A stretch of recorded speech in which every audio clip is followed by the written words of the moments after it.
Imagine boarding a flight bound for the sky, and minutes later, everything explodes into chaos.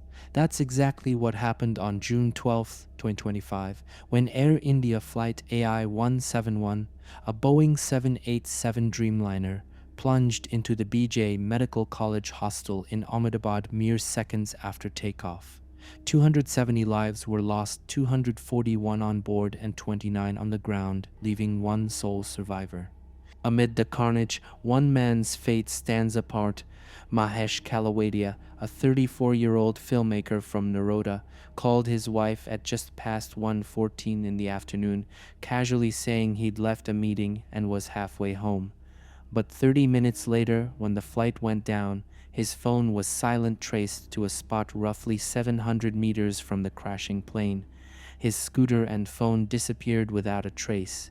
No wreckage, no body, no answers. He wasn't on the manifest. He wasn't in the hostel.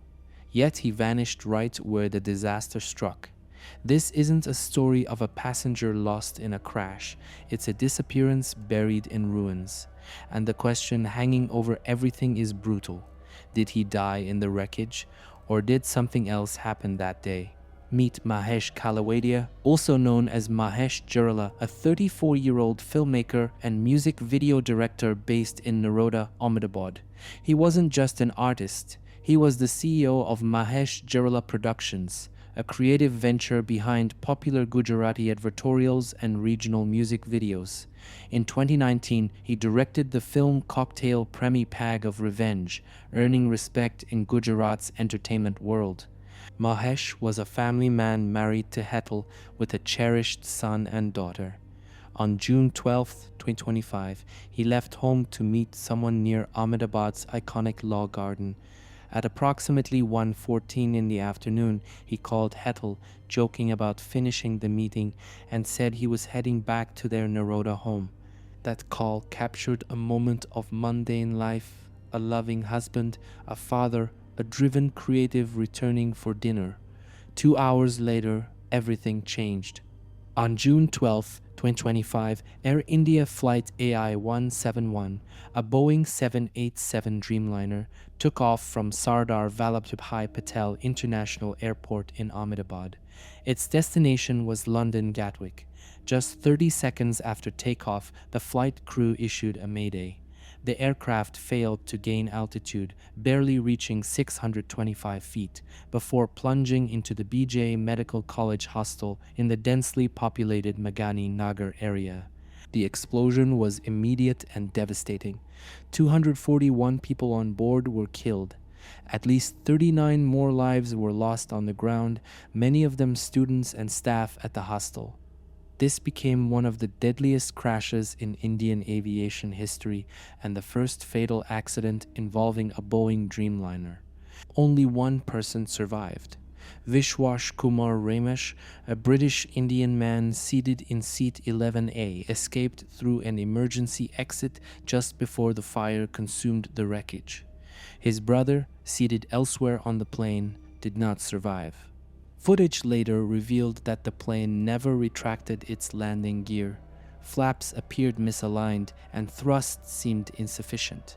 Experts believe the aircraft may have suffered a dual-engine stall or a critical mechanical failure during climb-out. Black boxes were recovered and handed over to Indian and international investigators. Both the United Kingdom and the United States joined the probe alongside India's air crash authorities. The entire fleet of Dreamliners was placed under emergency inspection orders as the investigation continued.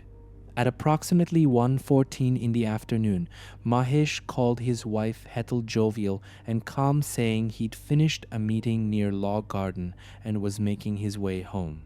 It was a moment almost too ordinary for the chaos that followed, but less than half an hour later, tragedy struck.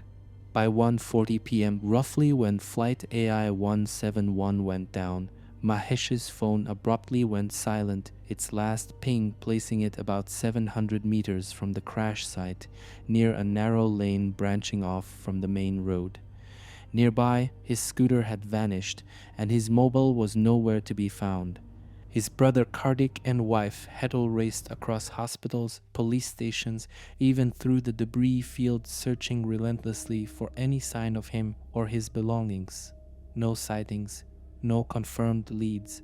It was as if he'd simply disappeared into thin air amid the wreckage. Then the chilling reality set in. Authorities confirmed that parts of the crash had claimed lives on the ground.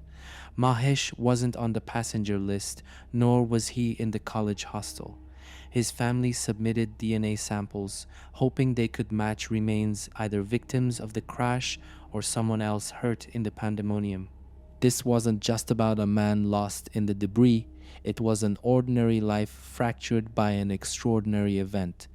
The trail went cold in plain sight, and answers have yet to materialize. Two things are clear. Mahesh Kalawadia was not on the official passenger manifest, and he wasn't inside the hostel when the plane came down. But his phone's last signal placed him just 700 meters from the crash site at nearly the same moment the aircraft exploded on impact. Investigators believe he may have been caught outside, possibly struck by falling debris or fire. The scene was absolute devastation. Streets nearby were scorched, buildings partially collapsed, and body parts were recovered from as far as a block away.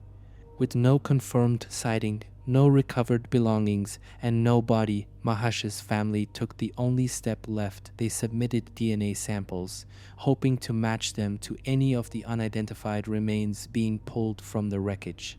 But even now, days later, no match, no confirmation, no closure. Was he killed instantly in the blast and lost among dozens of unrecognizable victims? Or is there another explanation? One where Mahesh wasn't just a name lost in a crowd, he was a man who vanished right before the world's eyes. The moment Mahesh disappeared, his family launched their own investigation, chasing every lead, every thread of hope, while authorities worked through the wreckage of one of the deadliest crashes in Indian aviation history. Within hours, Mahesh's brother Kardik visited multiple hospitals, combed through emergency wards, and pushed through security zones near the crash.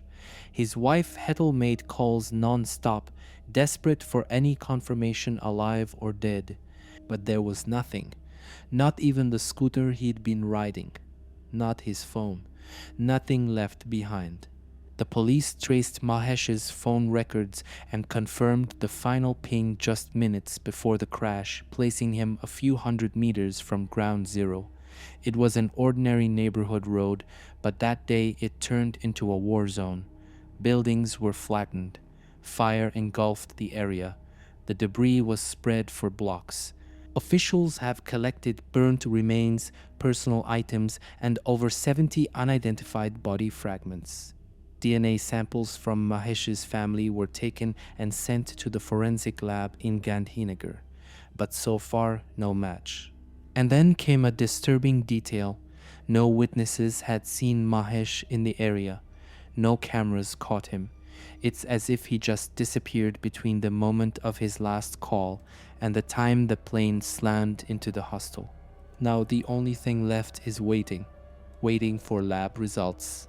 Waiting for some clue to surface from the ash, waiting to find out whether Mahesh Kalawadia was a victim of the crash or a man erased in its shadow. In the middle of this catastrophic crash, one man emerged from the wreckage alive. His name is Vishwas Kumar Ramesh, a British Indian businessman traveling in seat 11A. He was seated near the emergency exit. When the plane slammed into the building, the side where he sat tore open. He was thrown free, injured, dazed, but breathing. His survival was called a miracle. Everyone else on board, over 240 people, died. Vishwas remembers almost nothing. In interviews, he said it felt like a dream turning into a nightmare, and that he still hears the screams. His brother Ajay, who sat farther back in the plane, didn't survive. But his survival raises a haunting contrast. Because while Vishwash lived through the worst aviation disaster in recent Indian history, Mahesh Kalawadia disappeared without a trace, possibly without ever stepping inside that plane. Two men, two stories. One survived the impossible, the other vanished into it. The media latched onto Vishwash's account. But Mahesh, his story slipped through the cracks. No headlines, no interviews, just a family clinging to hope and a question no one can shake. Why did one man survive while another was never even found? In the wake of the crash, shockwaves rippled far beyond Ahmedabad's burning skyline. World leaders, investigators, and aviation experts converged to dissect every minute of that tragic afternoon. Air India's entire fleet of Dreamliners was grounded for urgent safety inspections, and India's DGCA ordered rigorous checks across all commercial flights. International cooperation became the order of the day. British, American, and Indian officials pooled resources, sharing data and expertise to unravel the mystery behind the malfunction. Families of the victims received promises of compensation in letters and press releases, while media outlets in the United Kingdom and across the globe broadcast live updates that doubled down on the human tragedy behind the headline numbers. Across social media, the story ignited intense debates. Has safety been compromised in modern aviation? And why did one man, Vishwash Kumar Ramesh, escape while others weren't as fortunate? The global conversation was punctuated by sorrow, outrage, and mounting pressure for answers. As rescue teams sifted through the wreckage and forensic labs worked around the clock, every new detail cast a longer shadow over that fateful day. The search for truth became emblematic of a broader struggle balancing technological ambition with human cost and demanding accountability in the face of seemingly inexplicable disaster. In this aftermath, the questions linger like ash in the air, and while official investigations continue, one fact remains undeniable. The tragedy reshaped how the world looks at air travel, safety protocols, and the relentless pursuit for answers in the face of overwhelming loss. Today, Mahesh Kalawadia's name still isn't listed among the dead. He wasn't a passenger. He wasn't inside the hostel. And despite dozens of search missions, scorched wreckage, and DNA tests, he hasn't been found. His family waits. They don't have a body to cremate. They don't have closure. What they have is a phone call that ended too soon, a final location near a disaster zone, and silence that followed a firestorm. What happened to Mahesh? Did he die quietly in the chaos, with his remains lost in the inferno? Or did something else happen, something we haven't uncovered yet? A man can't just disappear. Not in broad daylight. Not with his scooter, his phone, and his life suddenly erased. Investigators are still processing DNA. There are body fragments that remain unidentified. But until a match is confirmed or until a clue surfaces that changes everything, this case doesn't feel closed. It feels like a question no one can answer. Not yet.